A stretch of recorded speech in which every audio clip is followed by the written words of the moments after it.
Bonjour, mon nom est Joanie Asselin et bienvenue à cette capsule éducative. Alors aujourd'hui, nous recevons en studio Danielle Vanier. Bonjour. Bonjour Joanie.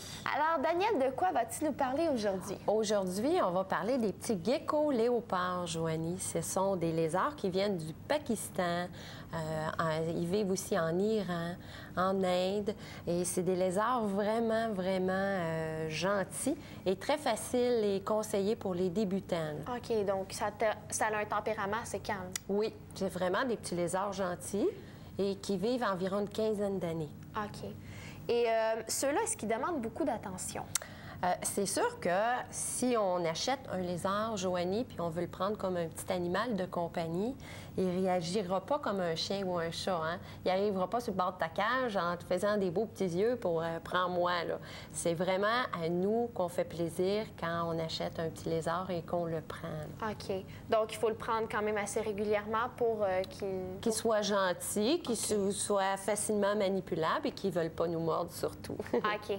J'ai entendu parler d'un moyen de défense qui est perdre leur queue. Est-ce que ce lézard va pouvoir perdre sa queue? Oui, Joanie, c'est un moyen de défense. Les lézards, quand ils se sentent pris par la queue, ils vont laisser tomber leur queue et ils vont se sauver. Alors, le prédateur va rester avec une petite queue qui bouge, puis lui, il va se dépêcher à se sauver. La plupart des lézards, la queue va repousser. C'est sûr que ça prend beaucoup de journées avant de repousser, mais la plupart des lézards, la queue va repousser. Et celle-ci qu'on remarque, comme la queue est assez grosse et... Ça, Joanie, c'est très spécial aux geckos léopards. Les geckos léopards se font des réserves de nourriture dans leur queue. C'est comme si c'était leur boîte à lunch.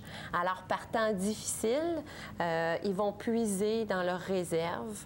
Parce que des fois, au Pakistan et en Iran, il n'y a peut-être pas toujours de la nourriture. Fait que ça il permet... Il va chercher des réserves dans sa nourriture. OK. En parlant de nourriture, qu'est-ce qu'il mange, ce petit lézard?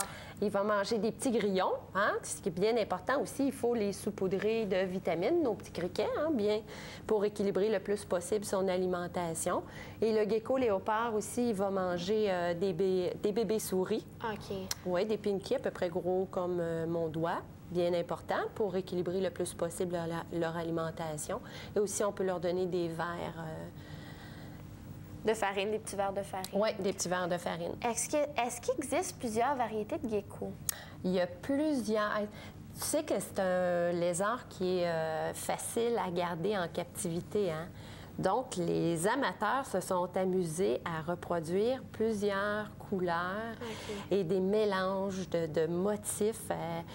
C'est considérable le nombre de couleurs qu'on peut retrouver dans le gecko léopard. OK. Mais le gecko, il y a plus de 1050 espèces sur la planète. C'est beaucoup. Oui, beaucoup. Est-ce qu'ils sont tous terrestres comme lui ou... Non. Lui, le gecko léopard est plus semi-désertique. Il y en a qui se promènent dans les petits arbres aussi. Il y en a qui demandent des milieux plus humides, moins humides. Ça dépend du gecko. De quel pays il vient, dans le fond. OK. Et en parlant un petit peu de son habitat, qu'est-ce qu'il faut avoir pour mettre dans sa cage? Je vais te montrer, Joanie. Ça, c'est un vivarium. D'accord? Ça, c'est le minimum que ça prend. Donc, habituellement, pour un couple, une 15 gallons, c'est suffisant. Ça prend un substrat, dans le fond, qui est bien important. On peut mettre ici des écopots de bois. Mais ça, c'est plus difficile côté hygiène. Nous, à Éducazoo, ce qu'on aime bien employer, Joanie, c'est le tapis gazon, comme ça ici.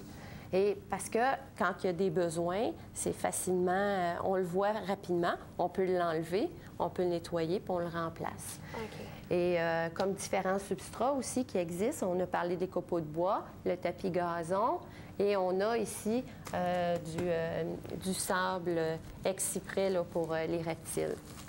C'est bien important de prendre celui qu'on achète dans les animaleries parce que celui-là, il est comme traité, tout ça, c'est bien important. OK, pour éviter les microbes. Pour éviter les microbes.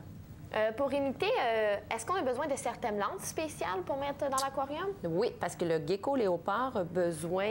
c'est un animal nocturne, hein? Et il y a une raison pourquoi il est nocturne, le gecko léopard, c'est pour éviter... S'il sortait durant la journée, il va se déshydrater rapidement à cause de il y a un besoin d'humidité quand même de 30 à 40 OK. Alors, c'est pour ça qu'il est nocturne. Mais avec une bonne lampe comme ça ici, une lampe ordinaire, une ampoule 40 watts bien ordinaire qu'on achète là, est suffisant. Un bon 10-12 heures par jour.